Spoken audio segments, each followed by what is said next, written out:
The hum of the containment lab reverberated through the air, a low drone that had become my constant companion over the last 6 months.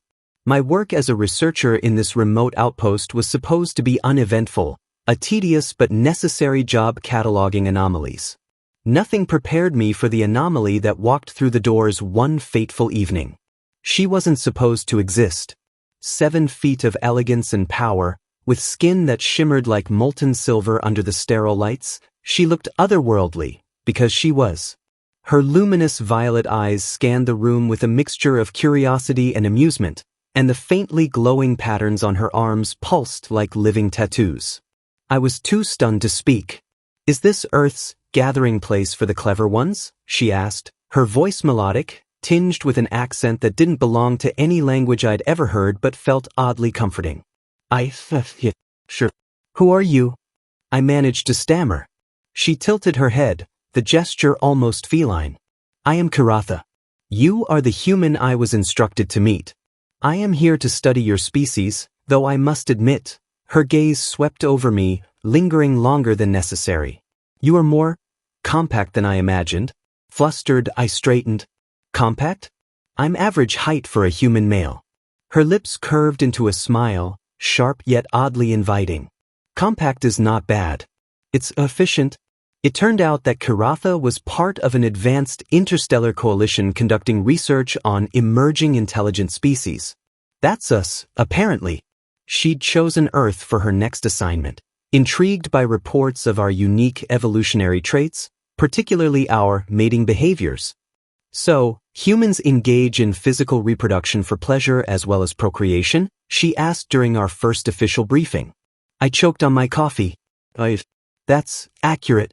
She leaned closer, her gaze intense. "And it involves emotional bonding?" "Ideally it does." Her eyes glimmered with fascination. "Intriguing. I would like to experience this bonding." The hum of the containment lab reverberated through the air, a low drone that had become my constant companion over the last 6 months. My work as a researcher in this remote outpost was supposed to be uneventful, a tedious but necessary job cataloging anomalies. Nothing prepared me for the anomaly that walked through the doors one fateful evening. She wasn't supposed to exist. 7 feet of elegance and power, with skin that shimmered like molten silver under the sterile lights, she looked otherworldly, because she was. Her luminous violet eyes scanned the room with a mixture of curiosity and amusement, and the faintly glowing patterns on her arms pulsed like living tattoos. I was too stunned to speak. "Is this Earth's gathering place for the clever ones?" she asked, her voice melodic, tinged with an accent that didn't belong to any language I'd ever heard but felt oddly comforting. Sure. Who are you?" I managed to stammer. She tilted her head, the gesture almost feline. "I am Karatha. You are the human I was instructed to meet. I am here to study your species, though I must admit," her gaze swept over me, lingering longer than necessary. "You are more compact than I imagined." Flustered, I straightened. "Compact? I'm average height for a human male." Her lips curved into a smile, sharp yet oddly inviting. "Compact is not bad. It's efficient." It turned out that Karatha was part of an advanced interstellar coalition conducting research on emerging intelligent species. That's us, apparently. She'd chosen Earth for her next assignment, intrigued by reports of our unique evolutionary traits, particularly our mating behaviors. "So, humans engage in physical reproduction for pleasure as well as procreation?" she asked during our first official briefing. I choked on my coffee. That's accurate." She leaned closer, her gaze intense. "And it involves emotional bonding?" "Ideally it does." Her eyes glimmered with fascination. "Intriguing. I would like to experience this bonding." If I thought having Karatha shadow me was strange, navigating the early stages of our whatever this was proved far stranger. She was direct to the point of bluntness, her questions and observations catching me off guard at every turn. And yet, her curiosity and willingness to learn made it impossible not to get swept up in her fascination with humanity. It started one morning when I stumbled out of my quarters, still half asleep, and found her standing in the kitchen, holding one of my shirts. "You wear these as an outer layer, she said, her voice as matter-of-fact as ever. Yeah, I replied, blinking blearily. What are you doing with it? I am studying it. She held it up, inspecting the stitching. Clothing is an inefficient use of resources. Why not synthesize protection directly onto your skin? Because we don't have that kind of technology, I muttered, reaching for a mug. And because wearing clothes is, well, it's part of our culture. They're practical, but they're also a way to express yourself. Her luminous eyes flicked to me. Expression. I read that human attire often reflects mood or status. Fascinating. Before I could stop her, she draped the shirt over her shimmering shoulders, the fabric looking absurdly small on her tall, elegant frame. She turned to me with a sly smile. Does this convey a mood? I choked on my coffee. It conveys that you're stealing my clothes. She laughed, a soft, musical sound that was still rare enough to make my heart skip. Then I must try more. A few days later, we were reviewing data from one of her observation experiments. She'd been cataloging human behaviors in the local town, fascinated by how people interacted. Humans touch often, she said, showing me a video clip of two friends hugging. Why? Touch is a way to connect, I explained. It can be comforting, affectionate, or even a way to communicate without words. She tilted her head. Do you value touch? I guess so, I said, suddenly hyper-aware of her proximity. It's part of how we bond. Her gaze turned thoughtful. May I attempt this? Attempt what? Before I could answer, she reached out, placing her hand on mine. Her skin was warm and smooth, the faint glow of her patterns intensifying at the contact. It wasn't just a touch, it was like being plugged into a circuit, a pulse of energy passing between us. That's intense, I murmured, my pulse quickening. She withdrew her hand, her expression curious. Did I perform it incorrectly? No, I assured her, you just caught me off guard. She nodded, her glowing tattoos flickering softly. I will practice. I wish to understand this bonding. As much as I appreciated Karatha's enthusiasm, her directness occasionally led to awkward moments. One afternoon, she accompanied me into town for supplies. As we walked through the market, she observed the people around us with her usual curiosity. Humans are quite varied, she remarked. That's one way to put it, I said with a smile. Her gaze lingered on a couple holding hands. Are they engaging in bonding? Yeah, I replied. Holding hands is a way to show affection. Without warning, she slipped her hand into mine. Her touch was firm yet gentle, her glowing patterns pulsing softly against my skin. Is this acceptable? She asked. My face heated as I noticed several people staring. Yeah, it's fine, but maybe not here. She frowned. Why not? Are humans not open about their bonds? It's not that, I said quickly. It's just, public displays of affection can make people uncomfortable. Her brows furrowed. Strange. On my world, bonds are celebrated openly. Why hide them? It's not about hiding, I said, realizing how hard it was to explain human social norms to someone who didn't share them. It's more about context. Some things are private. She seemed to consider this, her luminous eyes narrowing slightly. Humans are paradoxical, she declared. You value bonding but fear showing it.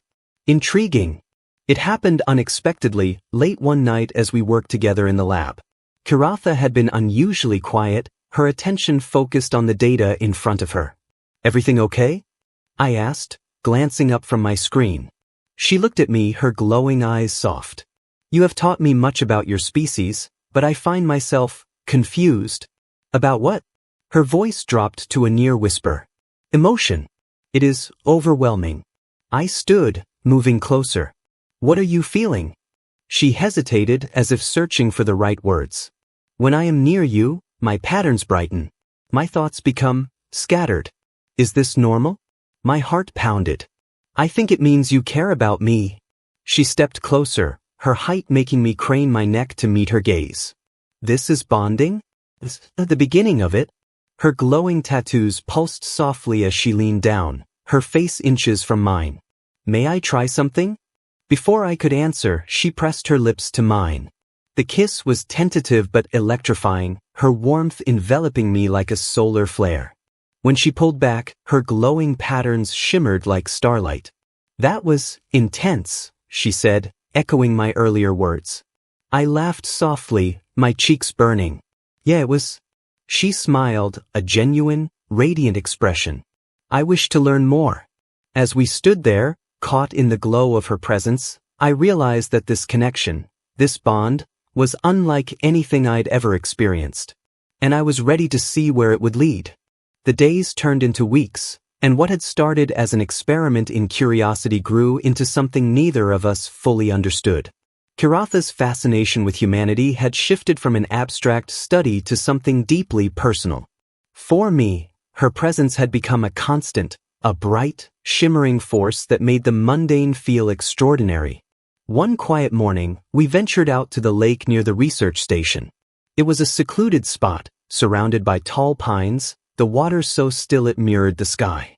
She stood at the edge, her silver-toned skin catching the light, her glowing tattoos rippling softly like waves. "This place is beautiful," she said, her voice quiet, almost reverent. "It's one of my favorite spots," I admitted, sitting on a rock by the shore. "Whenever I need to clear my head, I come here."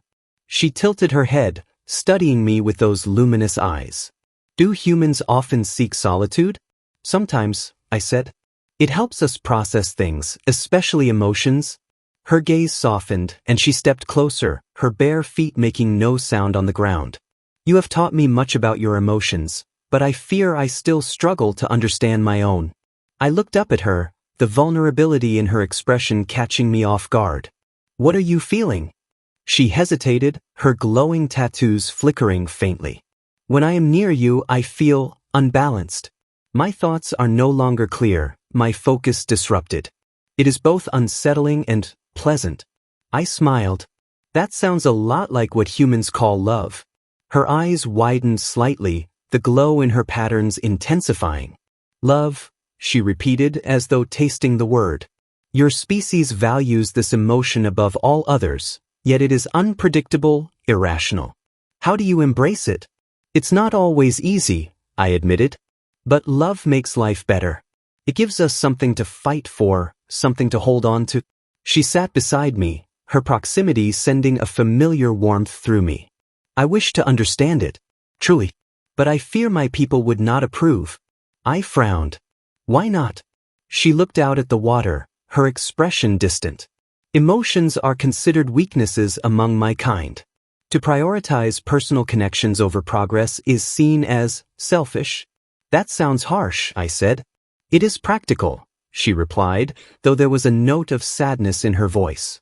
"We are taught that the needs of the many outweigh the desires of the individual." I reached out, placing a hand on hers. Her glowing patterns brightened at the contact, and she looked down at our intertwined fingers.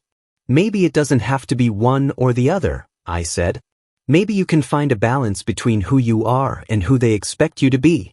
Her gaze met mine, and for a moment, the world seemed to stand still. "You make it sound simple." "It's not," I admitted. "But it's worth trying." That evening, as we sat by the fire back at the station, Kiratha asked me about my past relationships. It wasn't a topic I often discussed, but with her, the words came easily. "I dated a few people," I said. "But nothing ever stuck. I guess I was always waiting for something more." "Something more," she repeated, her voice thoughtful. "What does that mean to you?" "Someone who gets me," I said. "Who sees me for who I really am and accepts me, flaws and all." Her glowing tattoos dimmed slightly. "And do you believe I see you?" I met her gaze, my chest tightening. "Yeah, I do." She smiled, a small, tentative expression that made my heart ache. "You are teaching me to see myself as well." The closer we grew, the more Kiratha's playful side began to emerge. She had a sharp wit, often catching me off guard with her humor. One day, while helping me repair a piece of equipment, she looked up from the tangled wires with a sly grin. "Humans find intelligence attractive, yes?" I blinked at the sudden question. Yeah, most of us do." She leaned closer, her voice dropping to a conspiratorial whisper. "Then I must confess, I am exceptionally intelligent." I laughed, shaking my head. "Yeah, I noticed. Her laughter joined mine, a sound that never failed to light up the room. It was in these moments, these small, unguarded glimpses of joy, that I realized just how much she had changed since we first met. She was no longer the reserved, analytical observer who had walked into my lab. She was Karatha, a being of light and wonder, and she was learning to embrace every part of herself. But not everything was easy. One evening, she returned from a visit to the local town looking troubled. "What happened?" I asked, setting aside the tablet I'd been working on. "The humans," she said, her glowing tattoos flickering erratically. Some of them stared at me with fear. My stomach twisted. "I'm sorry. People can be ignorant sometimes." "I do not understand," she said, her voice strained. "Why would they react this way? I have done nothing to harm them." "It's not about you," I said gently. "Some people fear what they don't understand. It's easier for them to mock than to face their own insecurities." She looked down, her shoulders slumping. "Perhaps I should not have come here." I moved to her side, placing a hand on her arm.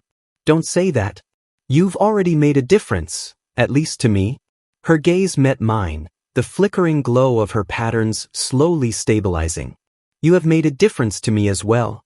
That night, as we sat together in the quiet of the lab, Karatha turned to me with a determined expression. "I will not allow the fear of others to define me," she said firmly. "If I am to understand humanity, I must embrace all of it, the good and the bad." I smiled, pride swelling in my chest. "That's a very human thing to say." Her lips curved into a small smile. "Perhaps I am becoming more human than I realized." As we sat there, the space between us narrowing, I felt the weight of her words.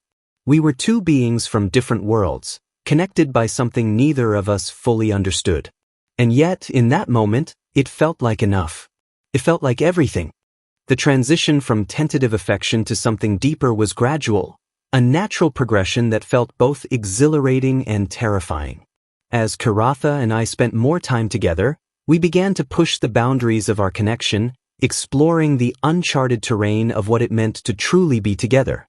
One evening, we decided to venture further into the woods surrounding the research station. The moon hung low in the sky, its light filtering through the trees and casting everything in a silvery glow. Karatha moved through the forest with a grace that made her seem almost ethereal, her glowing tattoos illuminating the path ahead. "Your planet is full of wonders," she said, pausing to run her fingers along the bark of a tree. "Each detail holds such life." "That's why I love it here," I said, stepping beside her. "It reminds me how small we are in the grand scheme of things." Her gaze lingered on me, the glow in her eyes soft and warm. "You may see yourself as small, but you are anything but insignificant. Your species has a capacity for connection that I envy." I smiled, touched by her words. "You're a part of that now." Her hand brushed mine, and I felt that familiar warmth, the pulse of her presence igniting something deep within me. "Do you truly believe that?" she asked softly. "I do," I said, my voice steady despite the rapid beat of my heart. Her lips curved into a smile, and for a moment, the world seemed to shrink until it was just the two of us. The forest faded into the background as she leaned closer, her luminous patterns casting a faint glow over my skin. "Then show me," she whispered, her voice barely audible above the rustling leaves. The kiss that followed was unlike anything I'd experienced. Her touch was warm, almost electric, her presence overwhelming in the best possible way. Her glowing tattoos pulsed rhythmically, their light synchronizing with the rapid beat of my heart. When we finally pulled apart, her expression was a mix of curiosity and longing.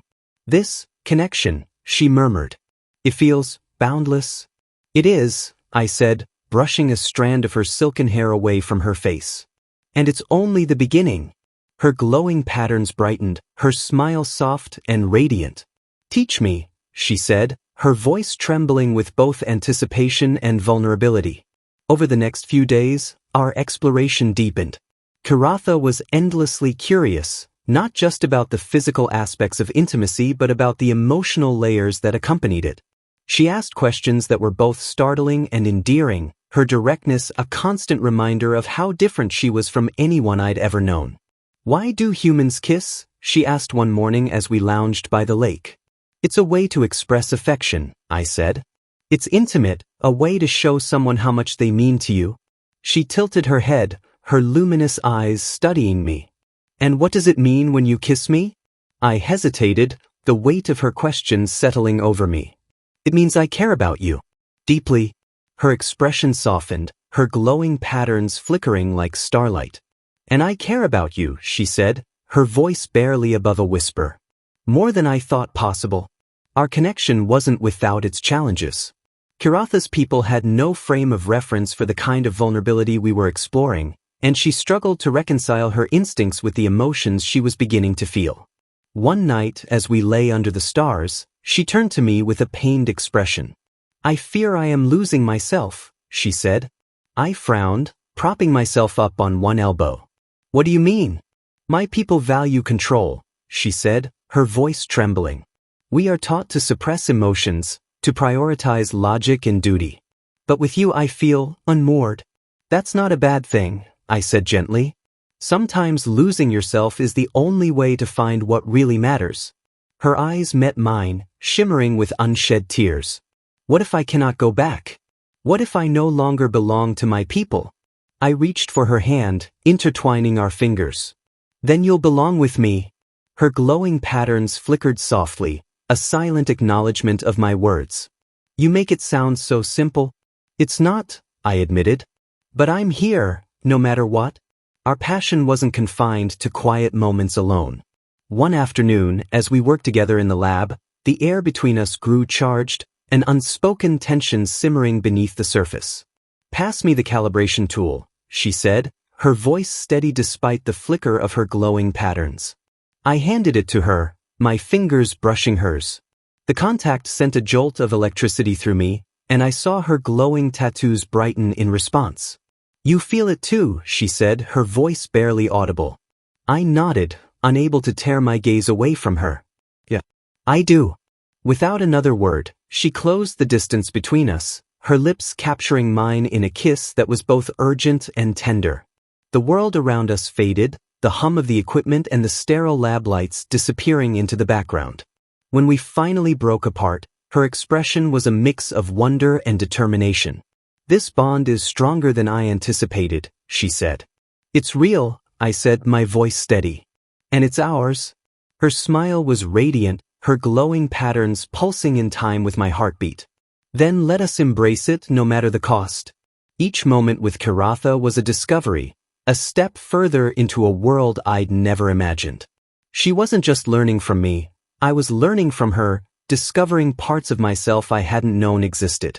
And as we stood together under the endless sky, her hand in mine, I knew there was no turning back. We were bound by something greater than ourselves, something that defied explanation. Something extraordinary. The serenity we had found together was not destined to last without challenge. Relationships were complex, even among humans, but between two beings from vastly different worlds, they required more than just mutual affection. They demanded understanding, compromise, and above all, trust. Our bond, however strong, wasn't immune to the weight of our differences. The first signs of trouble emerged during a visit to the nearby town. Kiratha insisted on coming with me, eager to learn more about human interactions. Her curiosity was boundless, but her alien appearance and mannerisms drew attention, some of it far from kind. At first, she ignored the stares and whispers, her focus on the vibrant market stalls and bustling streets. But as the comments grew louder and crueler, her luminous tattoos dimmed, their soft glow almost fading entirely. "Why do they fear me?" she asked quietly, her voice heavy with hurt. "It's not you," I said, placing a hand on her arm. "It's their ignorance." "But their words cut," she replied, her glowing eyes meeting mine.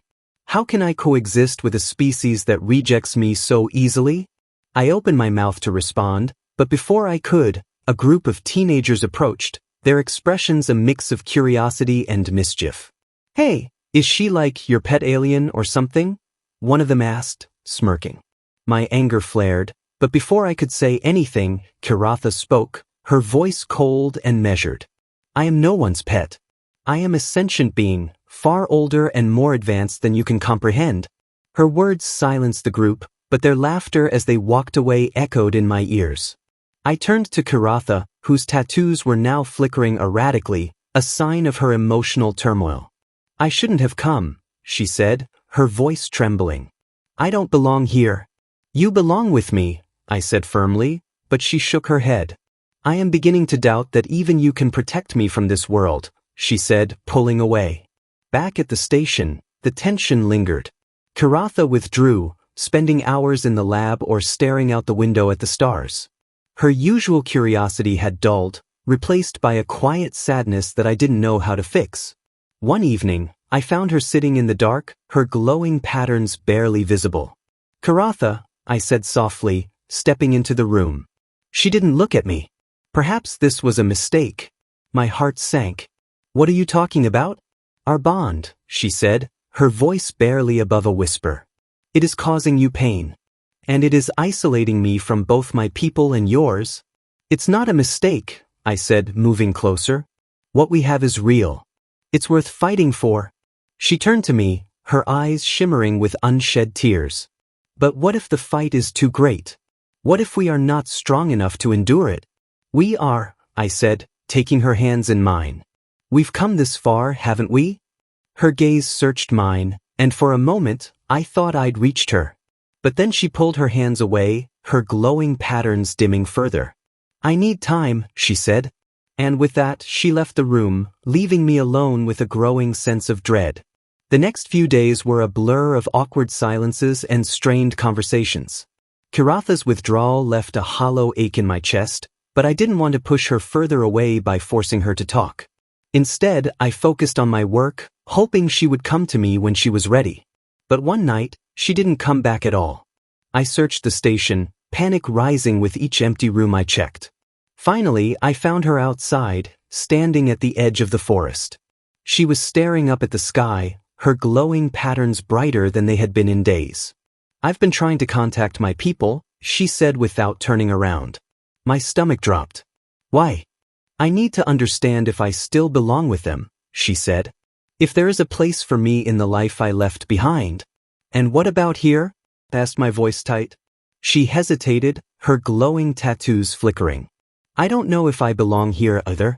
Her words cut deep, but I forced myself to stay calm. Karatha, you don't have to choose. You can be part of both worlds. We'll figure it out together. She turned to me, her eyes filled with uncertainty. You speak as though it is simple, but it is not.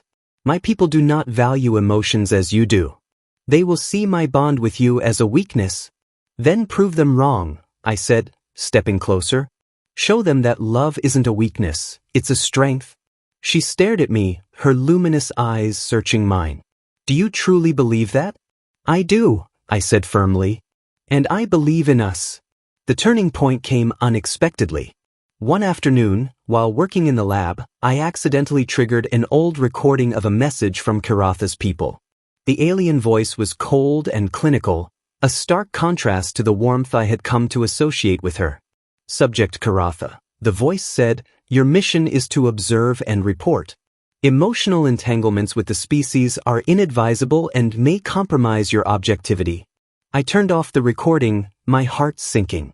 When Karatha entered the room a moment later, I could see the conflict written all over her face. I heard it, she said quietly.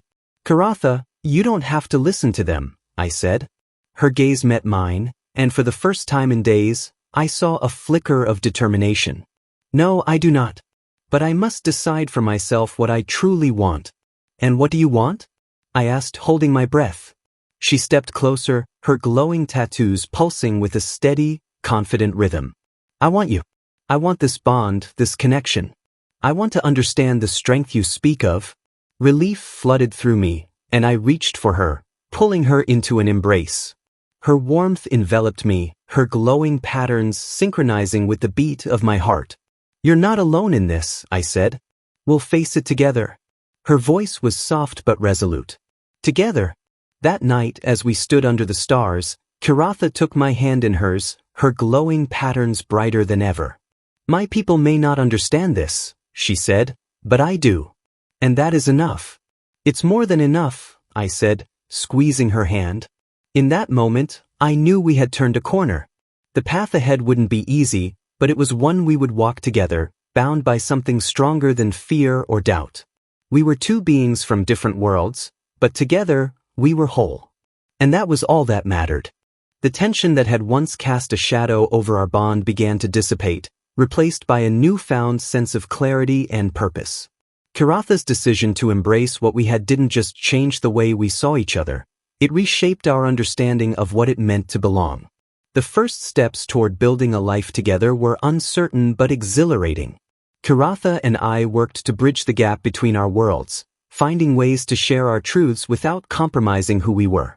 One evening, as we sat by the lake, Kiratha revealed something that had been weighing on her mind.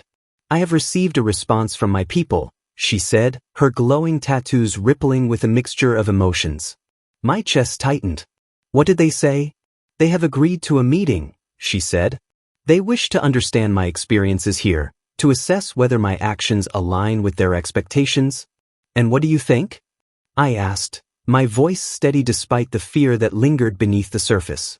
She looked at me, her gaze unwavering. I think it is an opportunity to show them what I have learned. To prove that emotions are not a weakness, but a strength.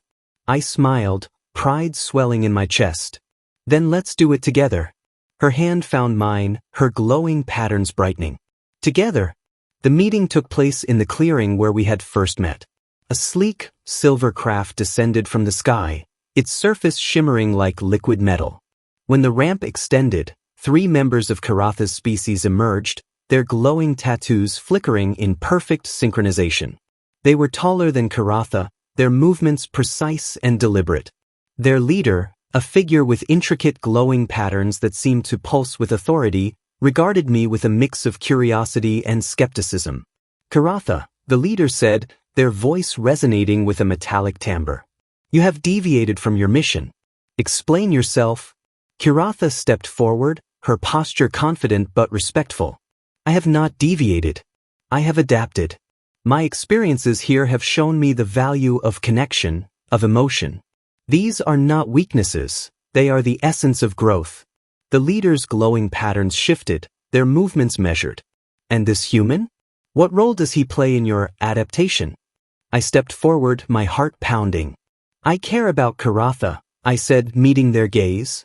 She's not just an observer to me. She's my partner, my equal. The leader studied me, their glowing tattoos flickering faintly. Your species has a peculiar attachment to what you call love. It defies logic, yet it persists. Why? Because it gives us purpose, I said.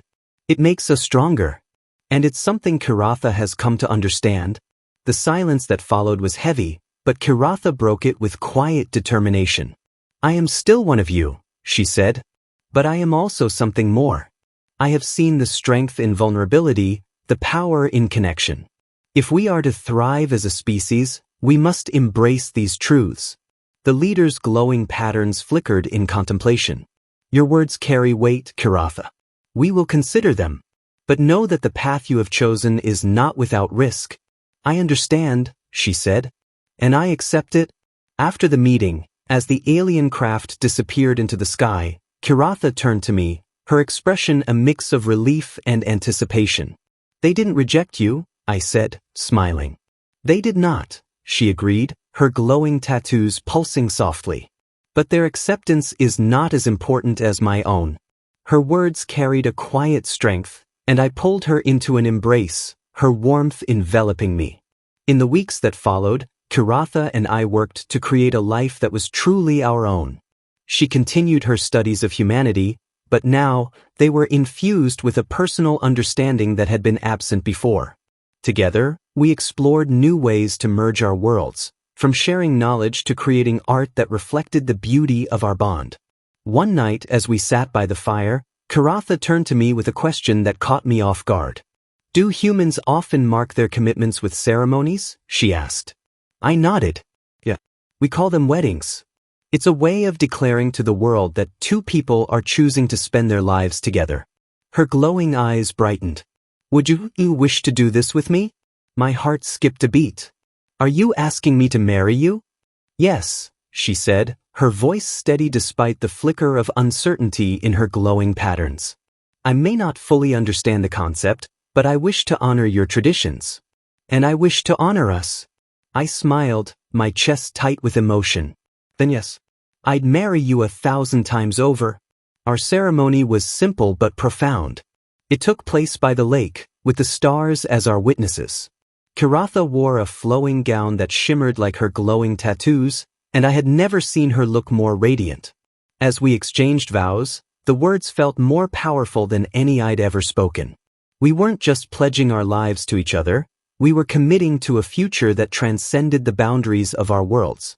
When the ceremony was over, Kiratha reached for my hand, her glowing patterns intertwining with the light of the stars. This bond, she said softly, is my greatest discovery. And mine, I said, pulling her close. The years that followed were filled with challenges and triumphs, but through it all, Kiratha and I faced everything together. We became a symbol of what was possible when two worlds collided, not in conflict, but in harmony. And as we stood beneath the endless sky, our hands entwined, I knew that our love was not just extraordinary. It was forever,